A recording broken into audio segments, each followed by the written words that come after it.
Ang kwentong ito ay hango sa totoong buhay. Karanasan ito ni Pao at Jun. Taong 2019, Bacolod, Negros Occidental.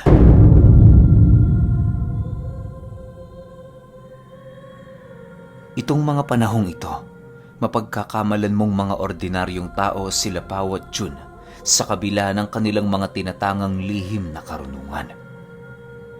Si Pao ay nagtatrabaho sa isang pamilihan sa Bacolod, habang si Jun naman ay manininda sa isang kalye na ngayon ay kilala sa tawag na Kalye Agimat. Nagbebenta si Jun ng mga sari-saring palamuti, burloloy at mga kwintas sa mga dayo at mga antingero na naglilibot-libot sa kalye na yon.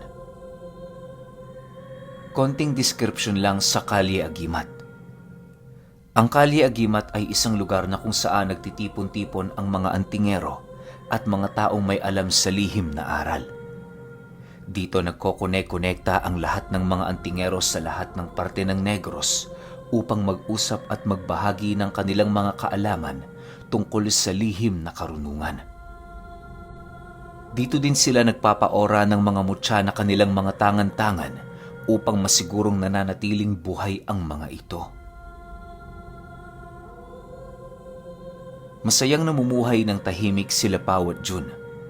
Ang hilig nilang dalawa ay ang mamundok, pumasok sa mga kuweba, pumunta sa kung saan-saang lupalop ng Negros para maghanap ng mga sangkap, mga pangontra, at kung minsan naman kapag sinuswerte ay nakakakuha din sila ng iilang mga mutya na nagsisilbing palaman sa ginagawa nilang mga libon na bao na may kasamang talandro at mga pangontra sa loob nito.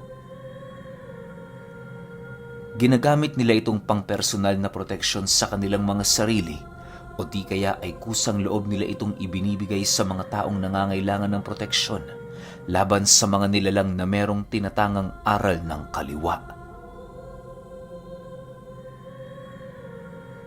Sa pagsapit ng mahal na araw, nagplano ang dalawang magkaibigan na pumunta sa kabundukan ng Mambukal sa Negros para maghanap ng mga sangkap at mutya para idagdag nila sa kanilang mga karga. Habang naghahanda silang dalawa, hindi nila mapigilang mag-usap ukol sa mga bagay na kanilang kukunin sa lugar ng Mambukal. Jun, isang araw na lang magbe-Biyernes Santo na. Ano, nakahanda ka na ba sa mga dadalhin mo? Tanong ni Pao. Oo naman. Sigurado ako, may bago na naman tayong makukuha. Sagot naman niya sa kanyang kaibigan. Kinabukasan, naghanda na ang dalawa paakyat ng bundok. Pero bago sila umakyat, dumaan muna sila sa simbahan ng Bacolod para manalangin at humingi ng gabay sa itaas. Pagkatapos nilang mag-alay ng panalangin, dahan-dahan na silang naglakad patungo sa lugar na kanilang pupuntahan. Habang binabagtas nila ang daan, nasa puso't isip na nilang dalawa ang mga gamit na matagal na nilang minimithi. Pagkarating nila sa paanan ng bundok, muli silang nag-alay ng panalangin para sa mapayapang paglalakbay. Noong matapos na nila ang kanilang pagdarasal, doon na nagsimula ang kanilang pag-akyat ng bundok. Higit 4 na oras ang kanilang nilakad, marating lamang ang unang lugar na nais nilang puntahan. Ang lugar na kanilang napuntahan, tinatawag nilang Ngangaan, na ang ibig sabihin sa Tagalog ay pinakabunganga ng mga talon. Lingid sa inyong kaalaman, 7 talon yung dinaanan nila Pao at Jun para marating yung pinakatuktok nito. Doon nila sinimula ng paghahanap ng mga kailangan nila. Si Jun ang nakatoka sa paghahanap ng mga halamang gamot, samantalang si Pao naman ang nakatoka sa paghahanap ng mutya. Meron kasing kakayahan itong si Pao na makakita ng mutya na siya namang hindi tinataglay ni Jun. Habang abala silang dalawa sa pagkuha ng kanilang mga kinakailangan, bahagya namang natigilan si Jun nang marinig niyang sumitsit sa kanya itong si Pao. Pagsilay niya sa kinaroroonan nito, nasipat naman niya yung sumisenyas sa kanya na kahit anong mangyari wag na wag siyang gagawa ng ingay. Dahil sa pangyayari, dahan-dahan namang lumapit si Jun sa kanyang kaibigan habang pabulong na nagtatanong ng, "Bakit, Pao? Anong problema?" "Tingnan mo ang taas ng talon. Merong nakatingin sa atin." Seryosong sagot sa kanya ni Pao. Pagtingala ni Jun sa itinuturong direksyon ng kaibigan niya, bumungad sa kanila ang isang elemento na nagbabantay sa lugar na pinaghahanapan nila ng mga karga. Isa itong elemento na sawangis ng tao, pero ang nakapagtataka, puro ugat at mga halaman ang nakapulupot sa katawan nito. Kulay berde din ang mga mata nito at ang buhok naman ay parang mga halaman. Tahimik lang itong nagmamasid sa kanilang kinaroroonan, hindi gumagalaw ni umiimik. Maya-maya pa, bigla naman niyang nasipat-sipaw na yumuko at kasabay nito ang pasikretong pagsenyas sa kanya na sundan niya ang kasalukuyan nitong ginagawa. Dahil sa walang pagpipilian noon si Jun, kaya naman walang pag-aalangan niyang sinunod ang ipinapagawa nito. Habang nakayuko silang dalawa sa harapan ng nilalang, napansin ni Jun na dahan-dahang tumatayo si Pao, kaya matapos niya yung makita, sumunod na din siya. Pagtayo niya mula sa kanyang pagkakaluhod, laking gulat na lamang niya nang wala na siyang makitang elemento sa itaas ng talon. Ayon kay Pao, na ang ginawa nilang yun, pagpapakita lamang ng respeto sa mga nilalang na nagbabantay sa lugar. Naniniwala kasi ito na sa bawat lugar na pinagkukuhanan nila ng mga karga, baluwarte yon ng mga nilalang na hindi nakikita. Upang maging maayos at matiwasay ang kanilang pagkuha ng mga gamit, kinakailangan nila doong magbigay ng respeto kahit papaano. Makalipas lamang ang ilang oras, na kumpleto na nga ni Jun ang mga sangkap na hinahanap niya. Pagbaling niya ng kanyang paningin kay Pao, nasipat niya yung nakatuwad sa gilid ng batis na animoy meron itong inaabot na kung anong bagay sa lugar na yon. Pagkuha ni Pao sa bagay na pilit niyang kinukuha, tumambad sa kanyang mga mata ang kulay itim na batong maihahalin tulad mo sa isang linta. Paglapit ng kaibigan niya sa kanya, pumulong naman ito sa kanya ng, "Jun, nakuha ko na." Matapos nitong makapag-wika, agad naman niyang tinitigan ang bato na hawak-hawak ni Pao. Habang sinisipat niya ito, dahan-dahan niyang napapansin ang unti-unti nitong paggalaw. Bagaman alam niyang bato ang bagay na yon, hindi niya maipagkakaila na parang meron itong sariling buhay. Maya-maya pa, binalot ito ni Pao ng telang pula habang dahan-dahang isinisiksik sa kanyang bulsa. Nang makuha na nila ang lahat ng kanilang pakay, nagpasya na silang bumaba ng bundok. Hindi na sila nagtagal pa sa lugar na yon, gawa ng papasapit na ang paghari ng kadiliman sa buong kalupaan. Napakamapanganib para sa kanila na manatili roon, gawa ng nasisiguro nila na marami doong nagkukubling iba't ibang uri ng nilalang, kagaya ng mga elemento, engkanto, at ang kinakatakutan nila sa lahat ay ang mga aswang. Sa pagbaba nila ng bundok, meron silang nakasalubong na 9 na kalalakihan.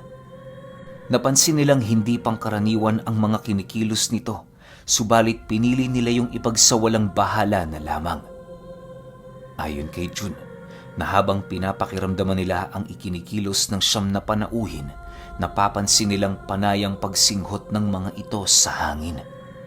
Yung parang asong naghahanap ng pagkain. Ganon na ganon ang ikinikilos ng mga taong yon. Bagaman kinukutuban na sila, pinilit pa rin nilang makisama sa mga ito. Medyo nababahala din kasi sila sa kanilang kaligtasan, lalo pat wala sila doong mahihinga ng tulong kung sakali mang magkagipitan. Mga kaibigan, magandang hapon sa inyo. Makikiraan lang kami. Pagpapaalam ni Pau sa mga lalaki. Matapos nitong makapag-wika, hindi na nila hinintay pang sumagot ang mga ito. Pansin kasi nila noon na parabang wala itong planong sumagot, gawa ng patuloy lamang sila nitong tinitingnan. Nang makalayo na sila sa mga kalalakihan, lubos naman silang nagpasalamat sa Panginoon, lalo pat walang nangyari sa kanilang kakaiba. Sa pagpapatuloy ng kanilang pagbagtas ng daan papauwi, panay naman ang kanilang pag-uusap ukol sa mga taong kanilang nakasalubong. Sa pagdating nila sa paanan ng bundok, nagdesisyon sila na humanap ng matutuluyan, gawa ng medyo may kalayuan pa sa lugar na yon ang kanilang tahanan. Alam din nilang hindi na sila aabot roon ng hindi lumalalim ang gabi, kaya naman upang makaiwas, pinili na lamang nilang tumuloy sa unang bahay na kanilang masisilayan. Makalipas lamang ang ilang minuto, labis naman ang pasasalamat nila nang makasipat sila ng isang bahay na merong ilaw sa loob nito. Pagpasok nila sa bakuran ng bahay na yon, sinalubong sila ng padre de pamilya ng mga taong nakatira roon. Habang nag-uusap silang tatlo sa labas, nakilala nila ang lalaki sa pangalang Mang Pedring. Magandang gabi sa inyo. Ano ang pakay ninyo? Bungad ni Mang Pedring sa kanilang dalawa. Nang marinig nila ang sinabi nito, agad naman nilang inilahad sa matanda kung saan sila galing. Nagpakilala din sila doong mga mamumundok para naman kahit papaano, hindi sila nito paghinalaan ng kung ano-ano. Sa pagpapatuloy ng kanilang pag-uusap, bigla namang napaisip ang lalaking nagmamay-ari ng bahay, gawa ng alam nito na ang mga taong namumundok tuwing Biyernes Santo ay mga antingero ang karamihan. Dahil sa mga bagay na inilahad nito, hindi na nga naitanggi nilang dalawa na sila nga ay mga antingero. Naniniwala kasi noon ang magkaibigan na upang sila'y paunlakan ni Mang Pedring, kailangan nila doong magtapat ng totoo. Makalipas lamang ang ilang minutong pag-uusap, walang pagdadalawang isip namang ipinagtapat ng matanda sa kanila ang tungkol sa mga nilalang na gumagambala sa kanilang tahanan. Labis-labis din ang pasasalamat nito sa magkaibigan, gawa ng nagtagpo ang kanilang mga landas sa oras na kinakailangan nito ng tulong. Matapos mapag-alaman ng dalawa ang tungkol sa mga bagay na yon, agad naman nilang inikot ang bahay nito habang nagtatanim ng mga pangontra at pantaboy sa mga aswang. Nang maisakatuparan na nila ang mga pagbao ng mga pangontra, dali-dali naman silang pumasok sa loob para ilahad yon kay Mang Pedring. Maya-maya pa, matapos mapag-alaman ng lalaki ang ginawa nila, nagpasya yung patuluyin sila sa bahay nito nang walang kahit na anong hinihinging kapalit. Dahil sa kanilang narinig, hindi naman nila maipagkakaila ang labis na tuwa sa mga bagay na kanilang nalaman. Maya-maya pa, niyaya na din sila ni Mang Pedring na maghapunan. Habang kumakain sila kasabay ng pamilya nito, doon nila napag-alaman ang tungkol sa 9 na lalaking gumagambala sa tahanang yun. Ayon kay Mang Pedring, na magmula noong dumating ang 9 na lalaking nagpakilala bilang mga mang-uuling, palagi na niyang nararamdaman ang pag-aaligid ng mga ito. Hindi niya alam pero pakiramdam niya kapag dumaraan ito sa bahay niya, palagi yung umaaligid at nagmamasid. Bagaman wala siyang nakikita, Nararamdaman niya ang mga kakaibang hayop na nasa paligid.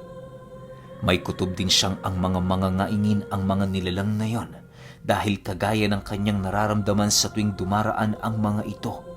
Ganon at ganon din ang kanyang nararamdamang kaba sa mga hayop na kanyang nakikita. Sa pagpapatuloy ng kanilang pag-uusap, inilahad ng dalawang magkaibigan kay Pedring na ang 9 na taong yon nagawa na rin nilang makasalubong sa bundok. Inilahad din nila dito na may kakaiba sa mga taong yon, lalo pat nagawa na rin nila itong makita ng harapan. Matapos ang kanilang kwentuhan, nagpasya na silang dalawa na magpahinga. Kinaumagahan, hindi pa man sumasapit ang bukang liwayway, nagpaalam na ang magkaibigan. Bago sila umalis sa bahay nito, nangako sila June na babalik sila sa bahay ni Mang Pedring para bigyan yon ng tulong. 3 araw din ang kanilang hiningi para mag-obserba sa paligid at sa mga pangyayaring maaaring gawin ng mga mangangaingin.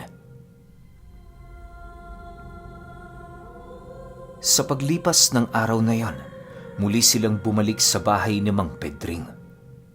Dahil sa hindi pa naman noon gaanong katirikan ng araw, nagpasya silang bumalik sa bundok para humanap ng mga sangkap.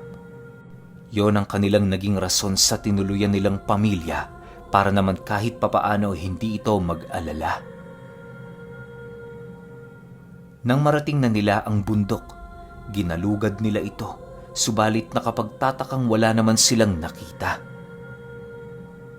Matapos nilang mapagtanto na wala na silang masisilayan sa lugar, minabuti nilang bumaba na ng bundok. Habang binabagtas nila ang daan sa paanan nito, nakasalubong na naman nila ang 9 na nangangaingin. Kagaya pa rin ng dati, nakatitig ito sa kanila at hindi umiimik. Dahil sa may ideya na sila June kung ano ang mga nilalang na yon, minabuti nilang wag na itong pansinin. Sa pagbalik nila sa tahanan ni Mang Pedring, inilahad nila dito kung ano ang mga bagay na kanilang nasilayan sa lugar. Bagaman alam nilang dalawa na nag-aalala na ito, karapatan din naman itong malaman ang mga nangyayari kahit papaano. Upang makasiguro sila na ligtas ang bahay ni Mang Pedring, nagpasya silang magpakalat ng usal pamproteksyon sa paligid. Ginawa nila ito para masigurong sa pagtalikod ng araw sa kalupaan, layuan na ng masasamang nilalang ang bahay na yon. Lumipas ang gabi, wala namang nangyari. Sa pagsapit ng sumunod na araw, muli na naman silang tumungo sa bundok para manguha ng mga sangkap sa panggagamot. Habang tinatahak nila ang daan sa paanan ng bundok, nasipat na naman nila ang 9 na kalalakihang naglalakad patungo sa daan na kasalukuyan din nilang tinatahak. Sa pagpapatuloy ng kanilang pagmamasid, unti-unti nilang nararamdaman ang sama ng titig ng mga ito. Ayon kay June, na kung nakakapatay lang ang titig, malamang sa malamang, nagawa na silang mapaslang ng titig ng 9 na panauhin. Paglakad nila papalayo sa mga taong yon, bahagya naman silang natigilan nang marinig nilang magwika ang pinakapinuno nito ng,